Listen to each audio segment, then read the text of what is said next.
team waiting for you. చేసినటువంటి అన్యాయాల్ని, వీళ్ళు కొట్టేసినటువంటి భూముల్ని, కొట్టేసినటువంటి ఆస్తుల్ని, అధికారాన్ని అడ్డం పెట్టుకొని, అధికారులను అడ్డం పెట్టుకొని భవిష్యత్తులో అధికారులని మీరు ఎంఆర్ఓ ఆఫీసుల్లో, సబ్ రిజిస్టర్ ఆఫీసుల్లో, మున్సిపాలిటీలో మీ పెత్తనం చేసుకుంటా 4 డబ్బులు ఇస్తా కాలం గడుపుకుంటూ మీ పనులు దొంగ పనులు కూడా చేసుకుంటూ వచ్చినారు. వచ్చే రోజుల్లో అధికారులు కూడా సక్రమైన రీతిలోనే నడిపిస్తాం. పరిపాలన అనేది సక్రమైన మార్గంలోనే నడుస్తుంది. మీరు ఆఫీసుల్లో పోయేసి డబ్బులు ఇచ్చి అక్రమం చేస్తామంటే మీతో పాటు అధికారం మునిగిపోతాడు, కానీ అధికారులను కూడా ఉపేక్షించాం. తస్మాత్ జాగ్రత్త, మీ ఆటలు చల్లవు. ఇంకా వచ్చే రోజుల్లో ట్రాన్స్ఫర్లు అయిన తర్వాత తహసీల్దార్ ఆఫీస్ కూడా స్ట్రీమ్ లైన్ అవుతుంది, మున్సిపాలిటీ స్ట్రీమ్ లైన్ అవుతుంది, సబ్ రిజిస్టర్ ఆఫీస్ కూడా బెత్తం తీసుకొని సక్రమైనటువంటి మార్గంలోనే నడిపించబోతోంది ఈ ప్రభుత్వం అని చెప్పేసి కూడా ఈ సందర్భంగా తెలియజేస్తున్నాం.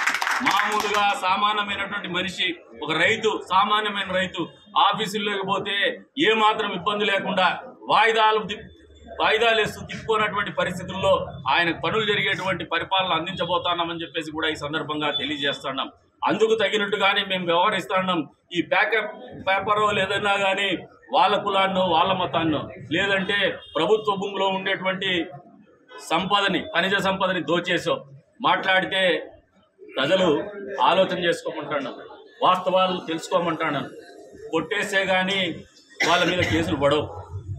వాళ్ళ ప్రభుత్వంలో కూడా వాళ్ళ మీద కేసులు పడినాయి. గడిచిన 5 సంవత్సరాలు కూడా వాళ్ళే అధికారంలో ఉన్నారు. వైఎస్ఆర్సీపీ పార్టీ అధికారంలో ఉన్నారు. మేమే నాయకులు అనుకున్నారు. మేము బెంగళూరు నుంచి వచ్చి ఎన్నికల్లో పోటీ చేస్తామంటారు. అదే బెంగళూరులోనే క్రిమినల్ కేసు పెట్టించుకున్నారు. మరి వాళ్ళ అధికారం లేదా, వాళ్ళ ప్రభుత్వం లేదా? మీరు ఆలోచన చేసుకోమంటారు. ఈ రోజు గొంతెత్తి మాట్లాడే వాళ్ళకి ఎవరికైనా లేదంటే ఇది ఒక క్యాసెట్లు వేసుకునే వాళ్ళకి చెప్తాను. అవన్నీ ఏమి నడవవు. క్యాసెట్లు లేవు, సీడీలు లేవు. ఇప్పుడంతా వైఫై కనెక్షన్సే. ఫాస్ట్ గా అన్ని అందరికీ చేరవేసేటువంటి కార్యక్రమం ఉంది. అందరూ మాట్లాడతారు. మాధ్యమాలు ఉన్నాయి, మీడియా మాధ్యమాలు ఉన్నాయి. ప్రజలకు వాస్తవాలు తెలియజెప్పేటువంటి కార్యక్రమం, ప్రక్రియ నిరంతరంగా కొనసాగిస్తూనే వస్తాం.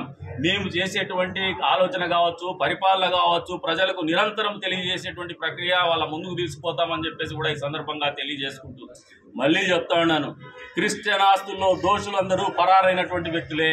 వీళ్ళు తప్పించుకోలేరు. వచ్చే రోజుల్లో జైలుకు పోవడం ఖాయం, శిక్ష పడడం కూడా ఖాయం.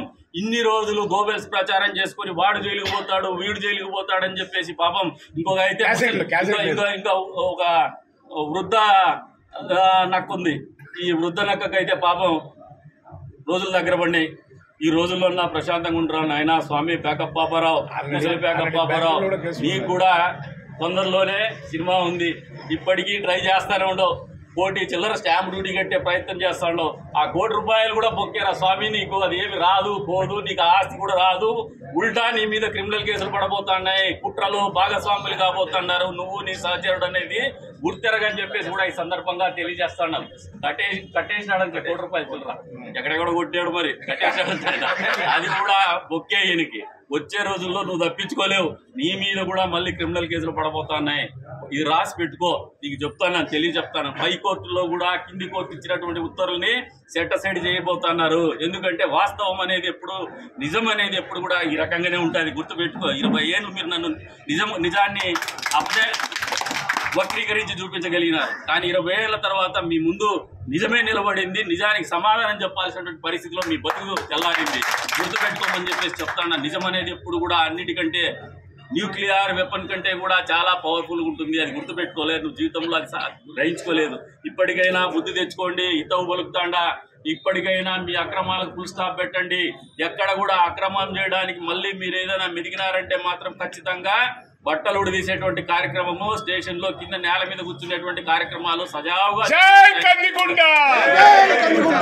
మళ్ళీ హెచ్చరిస్తాండా ప్యాకప్ పాపారావులు.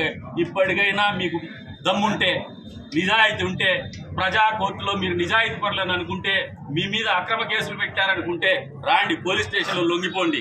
మీరు సక్రమం అని చెప్పి నిరూపించుకోండి. మీ దగ్గర ఉన్నటువంటి దస్తావేజులను చూపించండి. ప్రజలకు, పత్రికా విలేకరులకు, సమాజానికి ఇన్ని రోజుల్లో ఈ సమాజంలో మీరు అవాస్తవాలు ప్రచారం చేసుకుంటూ బతికినటువంటి పరిస్థితుల్లో మీరు వాస్తవాలు ఏందో నిజాయితీగా వచ్చి తెలియజెప్పని చెప్పేసి కోరుతా ఉన్నా. పారిపోవద్దు. నువ్వు యాంటిసిపేటరీ బెయిల్ అన్నా తెచ్చుకో, ఏదైనా తెచ్చుకో, మాకు అభ్యంతరం లేదు. ఊర్లో ఉండి తెచ్చుకోమంటా యాంటిసిపేటరీ బెయిల్. నువ్వు తప్పు చేసి మరిన్ని వీడియోస్ కోసం ఛానల్ ని సబ్స్క్రైబ్ చేయండి. లేటెస్ట్ అప్డేట్స్ కోసం వాట్సాప్ ఛానల్ ని ఫాలో చేయండి. అండ్ లింక్ డిస్క్రిప్షన్ లో ఉంది.